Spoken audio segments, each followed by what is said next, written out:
তোরা তোরা ইদার রাখিস তোরা তোরা হ্যাঁ।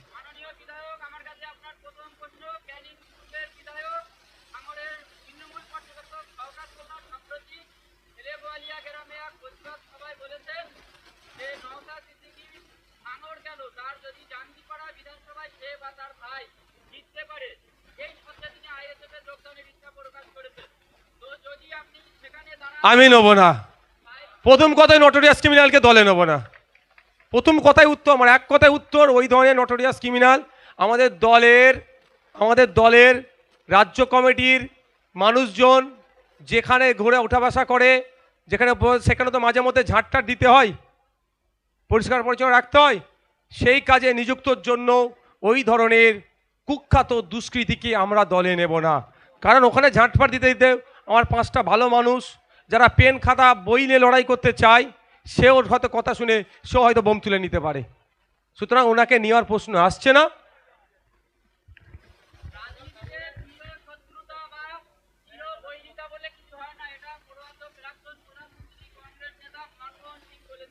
তার কথাকে সম্মান দিচ্ছি আমি, কিন্তু প্রত্যেকটা ক্ষেত্রে ব্যতিক্রমী বলে একটা থাকে, সেই ব্যতিক্রমীটা এদের জন্য না। দেখুন, এর কথার সাথে কাজের দাম, কথা আর বাস্তবের সাথে মিল আছে। 2021 সালে বলেছিল স্টেজে, যখন ভোটের প্রচার চলছে, আমার বড় ভাইয়ের নাম নিয়ে, যে ওর ছোট ভাই ভাঙড়ে, তখন আমি দাঁড়িয়েছিলাম যখন 21 নির্বাচনের সময়, যদি ভাঙড় থেকে জিততে পারে ওর, তাহলে ও যদি জিতে ওর সার্টিফিকেট ছিঁড়ে ফেলে দেবে, বা এই ধরনের কথা বলেছিল। কই এই ঘটনা ঘটেছে? তাহলে ওনার কথার সাথে কাজের মিল নেই। অনুরোধ করছি, ওর কোশ্চেন করে সময় নষ্ট করবেন না।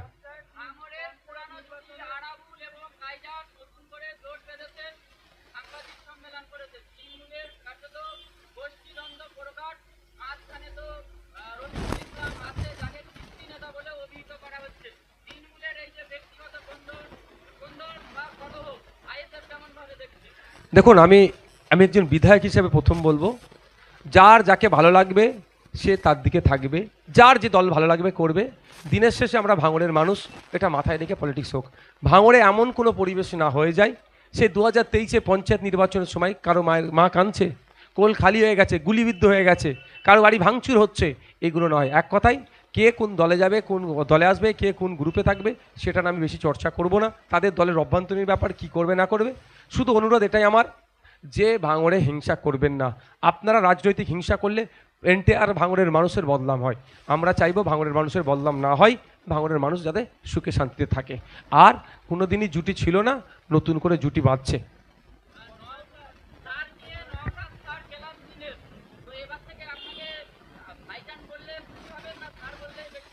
দেখুন, যেটা আপনি ভালোবেসে যেটা ডাকবেন, আপনি যেটা ডেকে খুশি হবেন, আমি সাড়া দেবো সেই ডাকি আপনার।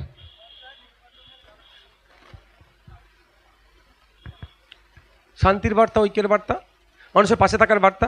আজকে রেজাউল, আজকে আপনার মহিউদ্দিন, আজকে হাসান আমাদের মধ্যে নাই, কিন্তু মহিউদ্দিন, হাসান, রেজাউলের স্মৃতিতে আমরা রক্তদান করে 650, এখানে 650 অলরেডি ক্রস করেছে, চালতা বেরিয়ে 753 জন।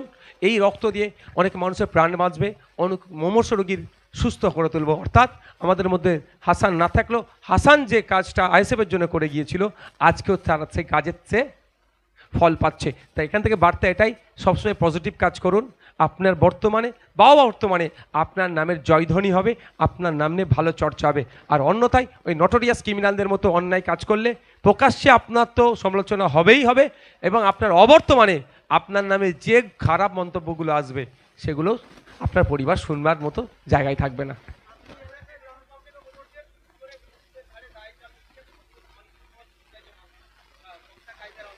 এটা তো আমরা অনেক আগে বলেছি। যেদিনকে খুন হয়েছিল তারপরের দিন সকালে আমি বাইট দিয়েছিলাম। বাইট দেওয়ার পরে কি বলেছিলাম, যদি সঠিক তদন্ত হয়, সরকার সাহেব যেখানে দাঁড়িয়ে আছে তার right side, left side, front side, back side, তখনও কিন্তু কেউ গ্রেফতার হয়নি, এ কথা বলেছিলাম। সঠিক তদন্ত হলে তাহলে ধরা পড়বে। তারপরে যখন প্রথম যাদের কয়েকজনকে ধরলো, তাদের মধ্যে সরকার সাহেবের সিকিউরিটির পরে সব থেকে কাছে যে ব্যক্তিটি দাঁড়িয়েছিল, সেইটি ব্যক্তিটি গ্রেপ্তার হয়েছে। আমি আজও বলছি, যদি সঠিকভাবে তদন্ত হয়, তার পরিবার যদি চাই নওশাদ সিদ্দিকী বিধায়কের সহযোগিতা, কোর্টে গিয়ে আমরা মামলা করব। দু ধরনের মামলা করতে পারি, তার মধ্যে যে কোনো একটা করতে পারি। সেটা হচ্ছে একটা সিবিআই ডিমান্ড, না হলে বিচার বিভাগীয় তদন্ত। যদি সঠিক তদন্ত হয় তাহলে আবারও বলছি, শওকত সাহেবের right side, left side, front side, back সাইডের অনেক নেতা, নতুন নেতা, তাও বলছি নতুন নেতা যারা এখনো গ্রেফতার হয়নি, তারাও জেলের ভাত খাবে, গ্রেফতার হবে। এটা তারা করে আইএসএফকে কালিমালিপ্ত করার চেষ্টা করেছে। এই ধরনের ঘটনা হয়তো আগামী দিনে আরও ওরা ঘটাতে পারে। তাই সাধারণ মানুষকে বলবো, শুধু আইএসএফ ফ্যাক্টর নয়, সাধারণ মানুষকে বলবো সজাগ থাকতে হবে। আমরা ভাঙড়ে খুনোখুনি হিংসার রাজনীতি করতে দেব না। 2023 সালের আগে পর্যন্ত, শওকত সাহেব দায়িত্ব নেওয়ার আগে পর্যন্ত ভাঙড়ে রাজনীতি হিংসা হয়েছে। আইএসএফকে মেরেছে, মেরে পিঠের চামড়া তুলে নিয়েছে, মিথ্যা মামলা দিয়ে কেস জেল খাটিয়েছে, ইভেন আমাদের ঘরে আগুনও লাগিয়ে দিয়েছে। কিন্তু আমাদের কাউকে প্রাণে মেরে দেয়নি, প্রাণে বাঁচিয়ে রেখেছিল। আর এই নটোরিয়াস ক্রিমিনাল দায়িত্ব পাওয়ার পর থেকে আইএসএফের লোককেও প্রাণে মারল, তার দলের লোকও প্রাণে মরল। মানে এ যেভাবে হিংসার রাজনীতি করেছে 21 থেকে 23, এই ধরনের চরম হিংসার রাজনীতি হয়নি যেটা শওকত সাহেব আমদানি করেছে। এর হাত থেকে বাংলার মানুষকে মুক্তি দেব। শওকত সাহেবকে কি বলে ওটাকে, যখন বিদায় দেয় তাকে কি বলে, ওয়েলফেয়ার পার্টি না কি বলে না, এসব কি একটা বলে না, ফেয়ার ওয়েল। হ্যাঁ, ওই একটু ঘুরিয়ে বললাম ভাই। এটা কাটিং করে চালালে তাদেরও তো সংসার চলবে, কিছুতে কাটিং মাস্টার আছে। ফেয়ার দিয়ে তাকে আমরা এখান থেকে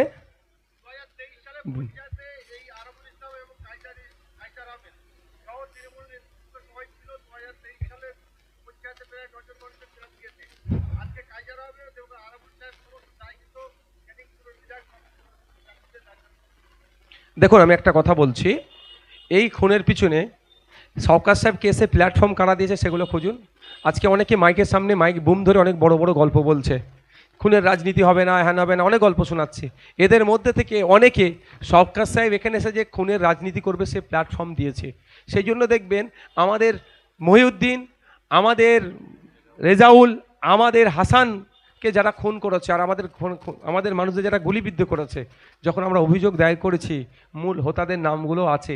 এফআইআর লিস্ট খুললে দেখা যাবে, অভিযোগপত্র যখন যদি আপনারা চান দেখতে পাবেন, ওখানে আজকে অনেকে বড় বড় কথা বলছে, তাদের মধ্যেও হয়তো 2-1 জনের নাম এফআইআর অভিযোগ কপিতে আছে।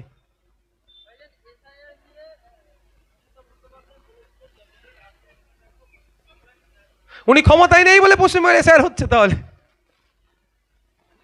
শুধু ঢপের চপ দিচ্ছে, ওনার ঢপের চপ যে খাবে, এমনি চপ খেলে যতটা না গ্যাস পেটের সমস্যা হবে, আর ওনার ঢপের চপ খেলে সারা মাথা থেকে পায়ের নখ পর্যন্ত সমস্যা হবে। ঢপের চপ তো বলেছিল কি ডবল ডবল চাকরি, ঢপের চপ। এখন চাকরি হারারা আজকে বৈধভাবে যারা চাকরি পেয়েছে তাদের চাকরি বাতিল হয়ে গেল। আজকে মাদ্রাসা এসএলএসটির নিয়োগ নাই, 2013 সালে নোটিফিকেশন, 2023-এ নোটিফিকেশন। এই এত ডিস্টেন্স, মাদ্রাসায় প্রায় 10,000 শিক্ষাকর্মী শূন্য পদ, কিন্তু চাপে পড়ে কিছু 600 কটা ভ্যাকেন্সি, 300 না কটা ভ্যাকেন্সি দিয়েছে, মানে আপনার জয়নিং লেটার দিয়েছে।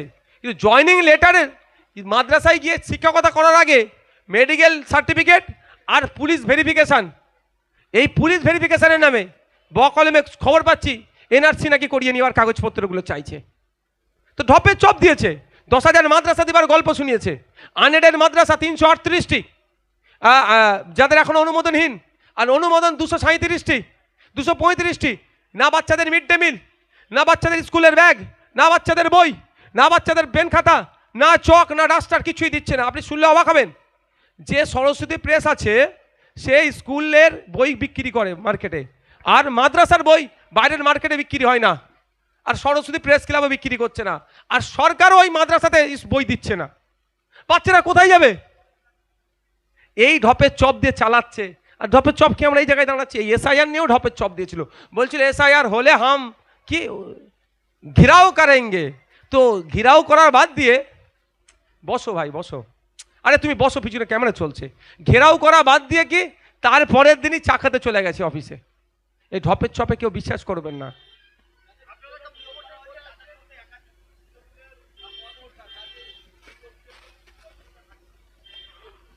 স্বাভাবিকভাবে যদি সরাসরি যে কোনো যে কোনো রাজনৈতিক দলের যদি সে ওই আপনি পদাধিকারী হয়ে থাকে, তাহলে স্বচ্ছতার সাথে হবে না। এইরকম আমরা খুঁজছি। আমরা ভাঙড়ে দেখছি এখন পর্যন্ত যতটা আমাদের সার্ভে চলছে যে ওই ধরনের দায়িত্ব সরাসরি হচ্ছে না। যদি এরপরও বলবো, ভাঙড়ের কোনো মানুষ যদি মনে করে ও বিএলও হলে এখানে বৈষম্যের শিকার হতে পারে, পার্সিয়ালিটি হতে পারে, স্বচ্ছভাবে ভোটার লিস্ট তৈরি হবে না, তাহলে তার কোন বুথ নম্বর, তার নাম আমাদেরকে দিন। আমরা ইলেকশন কমিশন অফ ইন্ডিয়াকে এবং কলকাতার যিনি সিইও স্যার আছেন তার কাছে আমরা লিখিত অভিযোগ করব, তাকে পরিবর্তনের কথা বলবো।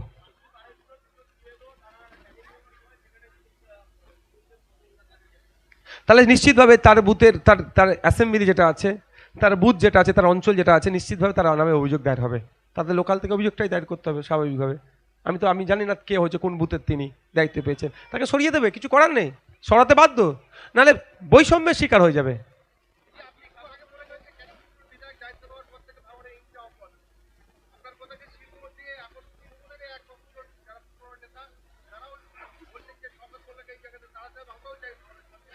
আমি তো অসত্য কথা বলিনি। আমি যদি অসত্য কথা বলতাম তাহলে আপনি বলতেন। আমি সত্য কথা বলেছি, সত্য সব সময়ের জন্য সত্য। আজকে সত্য কথাটা এস্টাবলিশ হয়নি, 5 বছর পরে হবে, 50 বছর পরে এস্টাবলিশ হবে। আমি বলে এসেছি কবে থেকে, 2 বছর আগে থেকে বলছি, 1 বছর আগে থেকে বলছি কথা। 1 বছর পরে তার দলের লোকেরাই আমার কথাটাকে সত্য প্রমাণ করলো। তাহলে সবসময় আমাদেরকে সত্য কথা বলতে হবে, সঠিক পথে থাকতে হবে।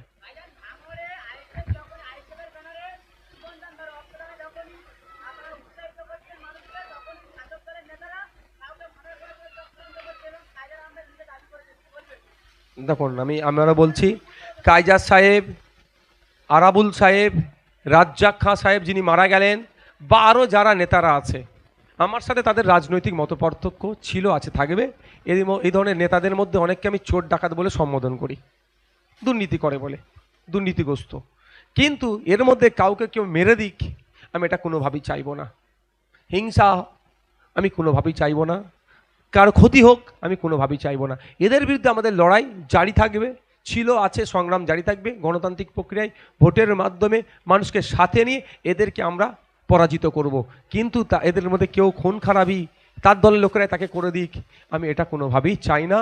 আমি একজন বিধায়ক হিসাবে ভাঙড়ের মানুষ প্রত্যেকটা শান্তিতে থাকুক, নিরাপদে থাকুক, এটা কাম্য করব। সেটা কায়জার সাহেবের জন্যও করবো, আপনার আরাবুল সাহেবের জন্যও করব, আর আপনার বুথের একজন সাধারণ মানুষের জন্য এটা কামনা করব।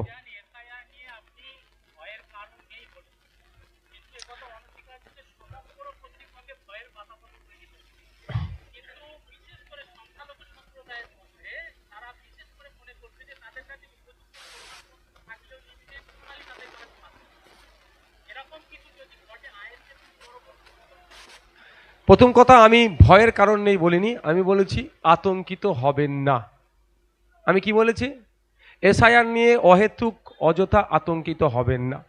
দ্বিতীয় কথা হচ্ছে, আপনি যেটা বলছেন যে সংখ্যালঘু সম্প্রদায়ের মুসলিমরা আতঙ্কিত, তাদের বৈধ কাগজপত্র থাকার পরেও নাকি তাদেরকে হ্যারাসমেন্ট করবে। দুটো বিষয় বলছি। এই যে কথাটা ছড়াচ্ছে কারা? সবাই তারা তৃণমূল আর বিজেপি ভয় দেখাচ্ছে। তাহলে বাইনারি পলিটিক্স তৈরি করার জন্য কথা ছড়াচ্ছে। আমার কাছে কাগজ আছে, আমি বুক ঠুকে বলবো, আমি কাগজ জমা দেবো, রিসিভ নেব।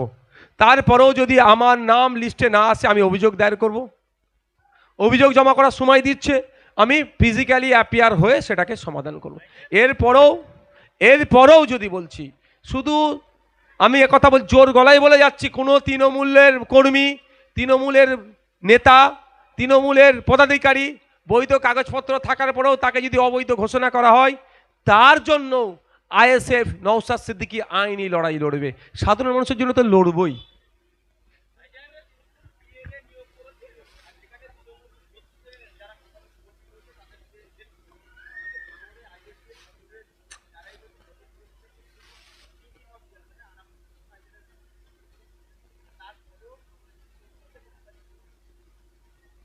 মানুষ চাইলে জিতবে। যদি মানুষ চাইলে জিতে, আর যদি ওদের জায়গায় থাকে, তাহলে আমাদের নেতাদের নামে মিথ্যা মামলা দিচ্ছে কেন? বুদ্ধ কলের গল্প শোনাচ্ছে কেন? খেতে ফলাবো না, খামারে ফলাবো, এই গল্প শোনাচ্ছে। ওরা আতঙ্কিত হয়ে গেছে, ওরা ভয় পেয়েছে। মানুষ দেখছে যে 2021-এর থেকে 2026 মানুষ সজাগ সতর্ক হয়েছে, আরও বেশি ভোটে মানুষ ওদেরকে হারাবে। ওদেরকে পরাজিত করার জন্য ওদের দলের যারা সমর্থক তারাও ওদেরকে নিয়ে অতিষ্ঠ। তারাও যারা 2021-এ তৃণমূলকে ভালোবেসে ভোট দিয়েছিল, বিজেপিকে আটকানোর জন্য ভোট দিয়েছিল, সেই সমস্ত ভোটগুলো আজকে কোথায় আসবে? ফিরে খামচিহ্নে ফিরে আসবে। ওই জন্য এই ধরনের গল্প শোনাচ্ছে।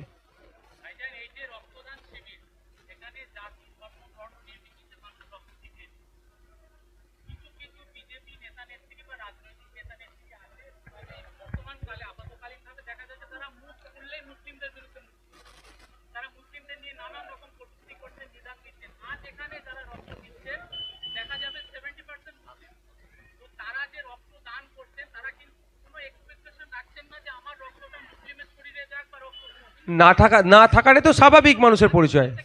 দেখুন একটা কথা বলি, মুখ খুললেই বিষ উগলাচ্ছে, মুখ খুললেই হিংসা, মুখ খুললেই হিন্দু মুসলমানের লড়াই লাগিয়ে দেবে। তো ওই মুখগুলোকে বন্ধ করতে হবে। তো ওই মুখগুলোকে বন্ধ করবে কোথায়? জেলের ভাত খাওয়ালে মুখ বন্ধ হয়ে যাবে।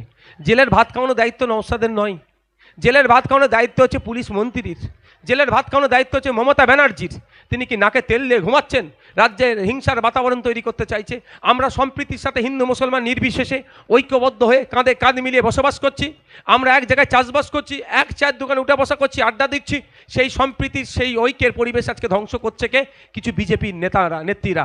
তাদেরকে মুখটা বন্ধ করতে হবে। মুখ বন্ধ করার দায়িত্ব হচ্ছে মমতা ব্যানার্জির। দুর্ভাগ্য, মমতা ব্যানার্জি তাদের মুখ বন্ধ না করে বকলেবে তাদেরকে আরও উৎসাহিত করছে। হিন্দু মুসলমানের মধ্যে যত বিভাজন তৈরি হবে, বিজেপি তৃণমূল মিলে তত ফায়দা নেবে। এর হাত থেকে বাংলাকে বাঁচানোর জন্যই হিন্দু মুসলমান নির্বিশেষে মানুষকে ঐক্যবদ্ধ করছি। এই ধরনের সামাজিক অনুষ্ঠান হিন্দু মুসলমান নির্বিশেষে এক জায়গায় থেকে তাদের বিরুদ্ধে হুঙ্কার দিচ্ছি। তার সাম্প্রদায়িক শক্তিকে বাংলায় ঠাঁই দেবো না, তাই সেই কথা বলছি।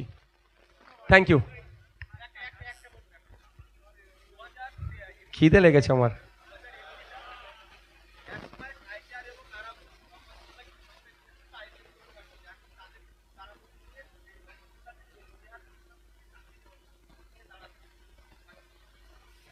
এক কথা উত্তর দেবো, খিদে লেগেছে, বেশি কথা বলবো না। পাপ বাপ কেউ ছাড়েনি, পাপকে তুমি ডেকে নিয়ে এসেছো ভাই। Thank you.